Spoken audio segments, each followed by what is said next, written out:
या ठिकाणी पाटील साहेबांना मी विनंती करतो की त्यांनी कार्यक्रमाला शुभेच्छा द्याव्यात। सुराज्य सर्वांगीण विकास संस्थेच्या वतीने आयोजित आजच्या कार्यक्रमाला उपस्थित आदरणीय नरेशजी, महेशजी करपे, विजयराव संघचालक, या ठिकाणी मंचावरती उपस्थित असलेले सर्व मान्यवर आणि मोठ्या संख्येने उपस्थित असलेले येरवडा आणि आसपासच्या परिसरातील सर्व आदरणीय बंधू भगिनी, बालमित्रांनो, मी याच विभागामध्ये गेल्या 12 वर्षापूर्वी चार्ज पुन्हा घेतला होता।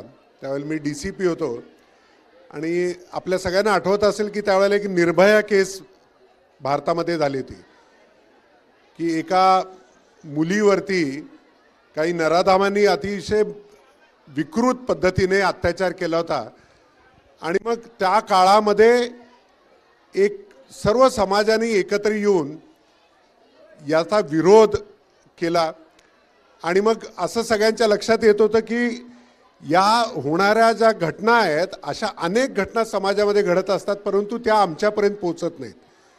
आमच्यापर्यंत म्हणजे पोलिसांपर्यंत ह्या पोहोचत नव्हत्या आणि मग सर्वसाधारण महिलेला, सर्वसाधारण मुलीला प्रोत्साहित व्हावं, त्यांना भीती वाटू नये, त्यामुळे की निर्भय अशा पद्धतीचं वातावरण तयार करण्याची जबाबदारी पोलिसांवरती आली होती। आणि ह्या अवघड परिस्थितीमध्ये आम्ही सगळ्यांपर्यंत पोहोचू शकत नव्हतो। मला आपल्याला सांगायला अतिशय आनंद होतो की विजयराव आणि त्यांची सगळी टीम त्या काळामध्ये पोलिसांच्या खांद्याला खांदा लावून आम्ही या परिसरातील सर्व शाळांमध्ये पोचलो आणि सर्व शाळांच्या मुला मुलींपासून सगळ्यांच्यामध्ये जागृती निर्माण केली आणि पुढच्या काळामध्ये अनेक रेप असतील किंवा मॉलेस्टेशन असेल अशा अनेक गुन्हे पोलिसांपर्यंत पोचायला लागले आणि मग नराधमांना किंवा या अत्याचार करणाऱ्या लोकांपर्यंत आम्ही पोचू शकलो। त्यामुळे विजयराव किंवा सुराज्य संस्थेचं माझं नातं तसं जुनं आहे। आजच्या कार्यक्रमाला त्यांनी सांगितलं की आम्ही या ठिकाणी कौतुकाचा कार्यक्रम करणार आहे। खरं तर कौतुकाच्या कार्यक्रमाला उपस्थित राहायला पोलिसांच्या नशिबात नसतं, आम्ही वेगळ्या पद्धतीचं कौतुक पोलीस स्टेशनमध्ये करत असतो। त्यामुळे अशा चांगल्या कार्यक्रमाला यायला मिळणं आणि खरंच आहे की कौतुक, शबासकी, एखाद्याला प्रोत्साहित करणं याच्यापेक्षा मोठं काम काही असू शकत नाही। अशा कार्यक्रमाला उपस्थित राहण्याची संधी आपण सगळ्यांनी मला दिली, याच्याबद्दल मला खरंच खूप आनंद होतो। या कार्यक्रमाला मी कधी पोहोचतोय अशी आतुरता लागून राहिली होती। मला कल्पना आहे की आता कार्यक्रम आपण मध्येच थांबवून आता पुन्हा आमचा कार्यक्रम होतोय आणि त्यानंतर आपल्याला पुन्हा मुलांच्या इतक्या उत्कृष्ट अशा कार्यक्रमासाठी थांबलाय। परंतु या दरम्यान झालेले जे काही कौतुक आहेत याच्यामध्ये शिक्षक असतील, मंडळ असतील, कार्यकर्ते असतील, या सर्वांचं मी या निमित्तानं मनपूर्वक अभिनंदन करू इच्छितो। आज संविधान दिन आहे, आज याच्याबरोबर पोलिसांचा सुद्धा बलिदान शहीद दिन आहे। आपल्या सगळ्यांना आठवत असेल 26/11ला महाराष्ट्रातल्या पोलिसांनी आपल्या सगळ्यांची सेवा करताना बलिदान दिलं होतं। याच्यामध्ये अशोक कामटे साहेब असतील, करकरे साहेब असतील, साळसकर साहेब असतील, या सगळ्यांनी बलिदानाचा हा दिवस होता आणि या दिवसानिमित्त सगळ्यांच्या समाजाच्या शुभेच्छा आम्हाला पोलीस बांधवांना मिळतात। हा सुद्धा खूप एक आमच्यासाठी गर्वाची आणि समाधानाची बाब आहे।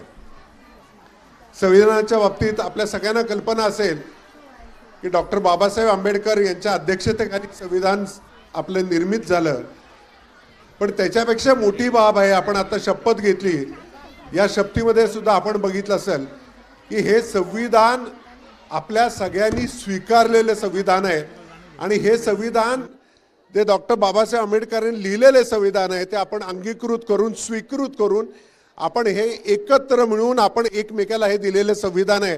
त्यामुळे या संविधानाचा मान राखणं, या संविधानाचा आदर करणं आणि या संविधानाच्या माध्यमातूनच नागरिक असतील, पोलीस असतील, अधिकारी असतील, आमदार असतील, मंत्री महोदय असतील, हे सगळे या संविधानामध्ये बांधलेले आहेत।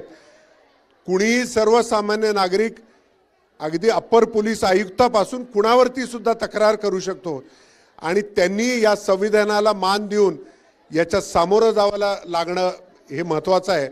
त्यामुळे आपल्या सगळ्यांना कल्पना येईल की संविधानामध्ये प्रचंड ताकद आहे. आज संविधान दिनानिमित्त हा कार्यक्रम आपण आयोजन केला. दिवाळीसाठीचा कार्यक्रम इलेक्शनच्या माध्यमातून हा पुढे गेला, तरी सुद्धा या कार्यक्रमाला आपण सगळ्या इतक्या मोठ्या संख्येने येऊन त्याला प्रतिसाद दिला, त्याच्यात सहभागी झाला. एवढंच काय तर आपण वर्षभर ज्या ॲक्टिव्हिटीज करता याच्यामध्ये आपण हिरिरीनं सगळेजण भाग घेता. आपल्या सर्वांचं मी मनपूर्वक कौतुक करतो. सर्व जे इथे विजेते आहेत त्यांचं पुन्हा एकदा मनपूर्वक कौतुक करतो. मला या ठिकाणी बोलवलं, आपल्यामध्ये सामील करून घेतलं, याच्याबद्दल आपल्या सर्वांचे शतशः आभार. जय हिंद, जय महाराष्ट्र. धन्यवाद. धन्यवाद सर.